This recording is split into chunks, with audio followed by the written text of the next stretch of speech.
लाडकी बहीण योजनेसंदर्भात राज्यसभेचे खासदार धनंजय महाडिक यांनी आज खळबळजनक वक्तव्य केलं। या सगळ्या वक्तव्यामुळे नव्या वादाला तोंड फुटलेलं आहे। माझ्यासोबत राज्यसभेचे खासदार धनंजय महाडिक आहेत, बोलूयात। खरं तर साहेब, आज एका सभेमध्ये बोलताना तुम्ही एक वक्तव्य केलं ज्यामुळे नव्या वादाला तोंड फुटलंय। लाडकी बहीण योजनेसंदर्भात वक्तव्य केलं, काय नेमकं तुम्हाला म्हणायचं होतं, काय नक्की प्रकार? आज मी जे काय वक्तव्य केलेलं आहे हे कुठल्याही महिलांचा अवमान करण्यासाठी किंवा धमकी देण्यासाठी हे वक्तव्य नव्हतं।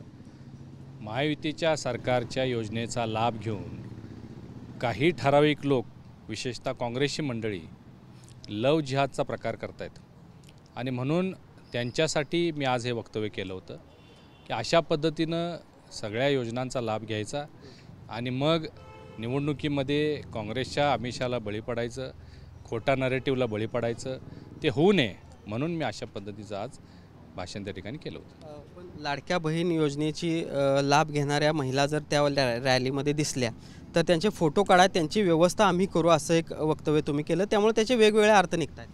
नाही, त्यांचे फोटो काढा, त्यांची व्यवस्था आम्ही करू म्हणजे कदाचित त्यांना या लाडक्या बहीण योजनेचा लाभ मिळाला नसेल, त्यांची व्यवस्था आपण करू, त्यांना त्याचा लाभ देऊ, असा माझा म्हणण्याचा उद्देश होता।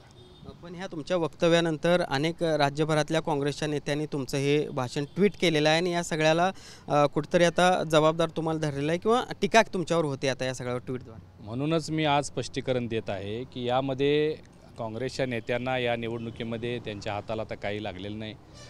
निवडणुकीमध्ये अपयश येणार हे त्यांना कळलेलं आहे, त्यामुळं सगळे अशा कुठंतरी संधीची वाट पाहत असतात। परंतु माझी भूमिका स्पष्ट आहे, मी हा वोट जिहादचा प्रकार होऊ नये यासाठी हे वक्तव्य केलेलं होतं। तुमच्या वक्तव्याचा कुठेतरी चुकीचा अर्थ काढला जातो असं तुम्हाला म्हणायचं आहे, ज्या पद्धतीने ट्विट केलं जाते आणि ज्या पद्धतीने टीका केली जाते? निश्चितच हे चुकीचा अर्थ काढला जातो। काय सांगाल यानंतर? खरं तर अनेक वेळा आपण बघतोय की लाडकी बहीण योजना हीच महायुतीची एक तुम्ही परवा देखील म्हणाला होता की गेम चेंजर ज्या काही योजना ठरणार आहेत त्यातली लाडकी बहीण आणि शेतकरी कर्जमाफी हे असणार आहे। मात्र त्याच लाडक्या बहीण योजनेच्या संदर्भात आपल्या वाद ओढवलेला आहे। हे पहा, राज्यामध्ये आता लोकसभेच्या नंतर विधानसभेच्या निवडणुका होत आहेत। लोकसभेमध्ये काँग्रेसनं फेक नरेटिव्ह सेट केला, ज्याच्यामध्ये संविधान बदलणार म्हणून सांगितलं।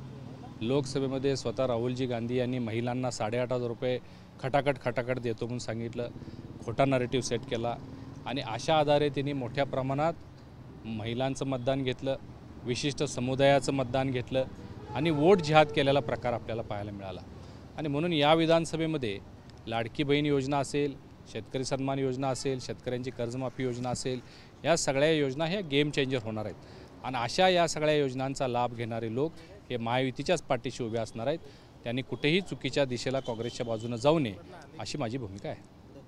तर पहिला पण हे होते राज्यसभेचे खासदार धनंजय महाडिक। खरं तर आपण जे काही वक्तव्य केलेलं होतं त्याचा चुकीच्या पद्धतीनं अर्थ आहे तो काढला जातोय, मात्र तशी आपली बोलण्याचा उद्देश नव्हता असं स्पष्टीकरण या निमित्तानं धनंजय महाडिक यांनी दिलेलं आहे। व्हिडिओ जर्नलिस्ट सुनील काटकरचा भूषण पाटील, TV9 मराठी, कोल्हापूर।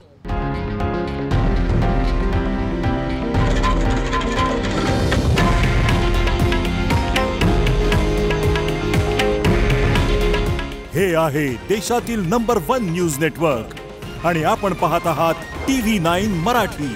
काळजी तुमची, हित महाराष्ट्राचं।